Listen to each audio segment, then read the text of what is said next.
ముందు భాగంలో భారీ వర్షం కురుస్తున్న సందర్భంలోనే 2 గంటల ప్రాంతంలో ఎప్పుడైతే బస్సును కనిపించగా ఢీకొట్టడం జరిగిందో, బస్సు ఢీకొట్టిన వెంటనే బైకు పక్కకు పడిపోయినట్లయితే ఈ ప్రమాద తీవ్రత కొంత తక్కువగా ఉండేది. కానీ ఎప్పుడైతే కిందకు బైక్ వెళ్ళిపోయిందో ఆ స్పీడ్ లో, దానివల్ల ఒక్కసారిగా రాపిడి అనేది కొంత ఒక ఫోర్స్ వల్ల రాపిడి జరగడం, రాపిడి కారణంగా మంటలు అనేవి చెలరేగటం, ఒక్కసారిగా ఇది స్లీపర్ ఏసీ బస్సు కావడంతో మంటల తీవ్రత పెరిగి ఫ్రాక్షన్ ఆఫ్ సెకండ్స్ లోనే బస్సు అంతా దగ్ధమైనటువంటి పరిస్థితి కనిపించింది. ఈ సందర్భంలోనే ప్రాణాలు దక్కించుకొని అప్పటికప్పుడు అలర్ట్ గా ఉన్నటువంటి ప్రయాణికులు మాత్రమే ప్రాణాలతో బయటపడ్డారు.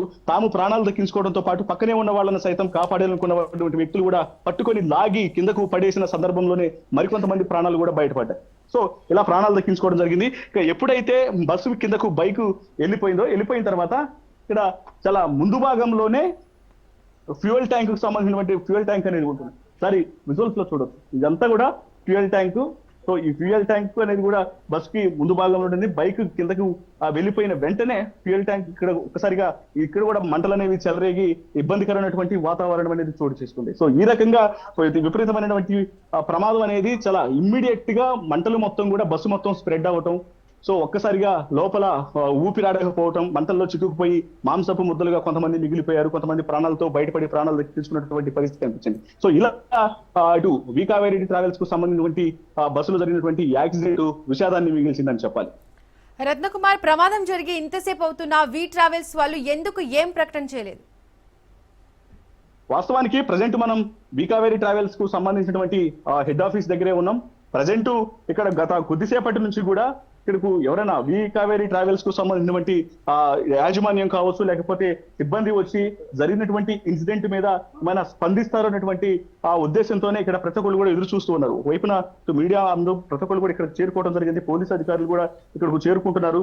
జరిగినటువంటి ఇన్సిడెంట్ కు సంబంధించి ఇప్పటి వరకు కూడా వి కావేరీ ట్రావెల్స్ నుంచి కూడా ఒక్కరు కూడా స్పందించకపోవడం అనేది గమనార్హంగా గమనించవచ్చు. ఎందుకంటే దాదాపు రాత్రి ఇన్సిడెంట్ జరిగితే ఒకసారి విజువల్స్ లో కూడా చూడొచ్చు, పూర్తిగా లోపల బయట వ్యక్తులు ఎవరిని కూడా లోపలికి రానివ్వకుండా కట్టుదిట్టమైనటువంటి చర్యలు తీసుకోవడంలో భాగంగానే మొత్తం అంతా రోప్స్ కట్టి ఆ లోపలికి ఎవరిని అనుమతించట్లేదు. ఎప్పుడైనా జరిగినటువంటి ఇన్సిడెంట్ కు సంబంధించి కొన్ని డీటెయిల్స్ అనేవి మాత్రమే బయటకు వచ్చాయి తప్ప, సో యాజమాన్యం నుంచి మాత్రం ఇప్పటి వరకు కూడా అసలు ఏం జరిగింది అనే దాని మీద ఇప్పుడు ఎవరు స్పందించినటువంటి పరిస్థితి కనిపిస్తుంది. అయితే మరి దీని మీద ఎటువంటి యాక్షన్ అనేది అధికారులు తీసుకుంటారనేది వెయిట్ చేయాల్సి ఉంటుంది. ఇక్కడ మనకు కనిపిస్తున్న వాళ్ళని కూడా ఇక్కడ చూడొచ్చు, మొత్తం కొన్ని వందలాది బస్సులు అనేవి వి కావేరీ ట్రావెల్స్ కు సంబంధించినటువంటి బస్సులు ఉన్నాయి. అలాగే ఇక్కడ పనిచేసేటువంటి సిబ్బంది ఉన్నారు. ముఖ్యంగా బస్సులు వెళ్తున్నప్పుడు వాటికి సంబంధించినటువంటి క్లీనర్స్ కావచ్చు, లోపల సిబ్బంది పనిచేసేటువంటి సిబ్బంది వాహనాలను ఎప్పటికప్పుడు చెక్ చేసుకోవడానికి సంబంధించి వాటికి సంబంధించిన పెట్రోల్ డీజిల్ కి సంబంధించినటువంటి కార్యకలాపాలను చూసుకునే వాళ్ళు, మెయింటెనెన్స్ కు సంబంధించినటువంటి కార్యకలాపాలు చూసుకునేటువంటి సిబ్బంది అంతా కూడా ఇక్కడ ఉన్నారు తప్ప, సో రెస్పాన్సిబుల్ గా దీనికి అసలు ఏం జరిగింది అనేటువంటి డీటెయిల్స్ ని తెలియజేయడానికి ఆ బస్సుకు సంబంధించినటువంటి ఈ యొక్క వి కావేరీ ట్రావెల్స్ కు సంబంధించినటువంటి యాజమాన్యం ఎవరు కూడా ఇంకా ఇక్కడకు చేరుకోలేదు. మరోవైపున ఏదైనా ఇబ్బందికరమైనటువంటి వాతావరణం చోటు చేసుకున్నటువంటి అవకాశాలు ఉన్న నేపథ్యంలోనే మరోవైపున ఆ పోలీసు బలగాలు ఇక్కడకు చేరుకున్నాయి. పెద్ద ఎత్తున పోలీసులను సైతం మోహరించడం జరిగింది.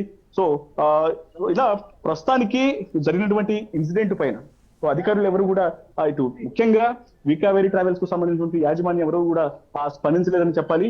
మరి వాళ్ళు దీని మీద ఎటువంటి రియాక్షన్ అనేది ఆ యాజమాన్యం నుంచి వస్తుంది అనేది కూడా చూడాల్సినటువంటి అవసరం ఉంటుంది. మరోవైపున అధికారులు మాత్రం ఇటు తెలంగాణ గవర్నమెంట్, మరోవైపున ఏపీ గవర్నమెంట్ సైతం జరిగినటువంటి ఇన్సిడెంట్ కు సంబంధించి కూడా అధికారులతో సమీక్ష సమావేశాలను ఏర్పాటు చేసి ఆ ఘటనకు సంబంధించి కూడా ఇమ్మీడియట్ గా తగిన చర్యలు తీసుకోవాలి, అసలు ఏం జరిగిందనేది కూడా ఇమీడియట్ ఒక కమిటీని ఫామ్ చేసి వివరాలు సేకరించాలనేది కూడా అధికారులు తెలియజేశారు. మరోవైపున ఇటు రాష్ట్రపతి ద్రౌపది ముర్ము, అలాగే ప్రధాని మోడీ, 2 తెలుగు రాష్ట్రాలకు సంబంధించినటువంటి సీఎంలు జరిగినటువంటి ఘటన పైన దిగ్భ్రాంతిని వ్యక్తం చేశారు.